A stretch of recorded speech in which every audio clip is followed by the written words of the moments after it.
Like most kids born in the early 2000s, I love watching SpongeBob SquarePants.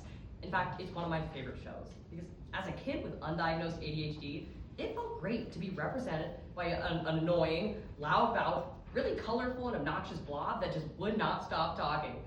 I felt really heard. In fact, one of my favorite episodes of SpongeBob has some really heavy implications for today's world. It's actually from the SpongeBob movie. Not really an episode, but an extension of it, so we'll count it. In this movie, we can find that Plankton takes over the town of Bikini Bottom, and he uses his mind control little buckets to tell people what to think, what to do, and how to act. And we can find that that's happening increasingly in today's society. However, luckily, the public is seeming to fight back against this. However, this editorial poses the idea that that may have negative implications based off how it's being done. Which brings us to today's editorial, titled The Long, Slow Death of the Newspaper Editorial, from the Nieman Foundation at Harvard, authored by Paul Fani. And we can agree with today's editorial because it sends a compelling narrative. It talks of the fact that editorials are dying out as voices for people to explain their opinions and what things are going on in public society.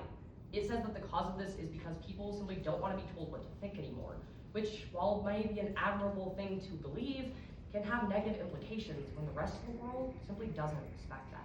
So, we'll agree with today's editorial through two main points of analysis, looking first into what the cause really means for us and what's truly leading to the long, slow death of editorials as a format, before finally analyzing the implications, what the editorial says about them, and how we can see them already happening right just today. So, like I said, let's jump first into looking at the causes. The editorial poses that the editorial is dying out as a format because, well, nobody wants to be told what to think. And that has been increasingly true since the last election, because the Trump administration reminded us of his tactics, which is just that, telling everyone what to think. The fact that not to look at this issue, but to this one over here, that this is what we care about, that this is how we solve the problems that we are facing as a world today. However, the Trump administration did this with very negative intentions in mind, as they were voiced by lies, misinformation, and with malintent at heart.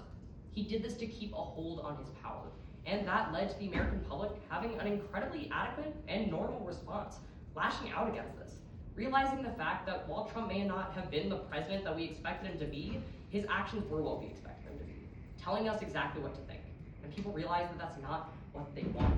This is exhibited nowhere better than Fox News, because while that has long been a bastion for Trump's tactics of telling their viewers what to think through lies and misinformation, sending false narratives rooted in hate and prejudice, we can see that the tides are finally turning for Fox News. This is characterized by the removal of certain hosts from air, such as Tucker Carlson and Jesse Walters, both of whom were subject to several different lawsuits for the lies and defamation that they spread. One of them specifically was about Dominion voting machines, when they sent lies around about the fact that voting fraud was committed by this voting machine company.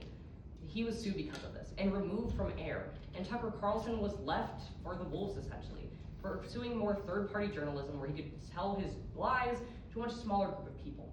This demonstrates what the editorial is talking about. The idea that people aren't wanting to be told what to think anymore and are reacting because of it, and it's having major impacts. However, as we can now analyze, these impacts aren't just for the betterment of American journalism, such as the demise of Fox News, which I'm sure we can agree would be an amazing thing to occur, but also the death of the editorial, which is an incredibly important avenue for information to be spread. The editorial posits that because of our hyper-polarized society, having clear, accurate, and defined information is necessary for combating that misinformation, for combating the hyper-polarization that we feel about key specific issues. Because while it may not just tell people how to think, it simply voices one person's educated opinion and what this can mean for all of our lives. We see this evident nowhere evident more than anywhere else than someone we've talked about exceedingly today. In fact, all across this competition, Donald J. Trump. Because Donald Trump took actions to increase and in fact quicken the death of the editorial by removing a media corporation known as the Associated Press. The AP, also what they're known as, is a beacon for information, truth, and fact-based reporting. And they were removed from the White House's press conference list because they did not abide by Donald Trump's actions, referring to the Gulf of Mexico as the Gulf of Mexico, as opposed to Donald Trump's new rebranded name, the Gulf of America. What this shows is that the death of journalism is occurring, and it's a major negative stride, as it's evidenced by the fact that Donald Trump's the one doing it. Because when we have less fact-based journalism, when editorials die out, when media companies like the Associated Press are removed from their ability to speak to audiences, misinformation takes over. The problems we addressed in that previous point only worsen and take further hold than they already have in our great nation. And so the implications here are clear. This long, slow death of the editorial as a format is going to have significant harms for fact-based reporting in America. Because when we don't have fact-based reporting, it's the lies that people start to believe. So, returning to today's editorial in question, the long, slow death of the newspaper editorial, we firmly agreed through two key points of analysis. Looking first at what's actually causing this death, analyzing the fact that public opinions about what they're led to believe has actually changed significantly. Then we analyze the implications of that, and how it's not just leading to the public affirming themselves, but also to major authority figures taking advantage of this change in opinion by removing what were previously bastions for fact-based reporting, thus leading to a more misinformed public. And so while the amazing citizens of Bikini Bottom were able to fight back against plankton's oppression, we can only hope and pray that the same occurs in our society.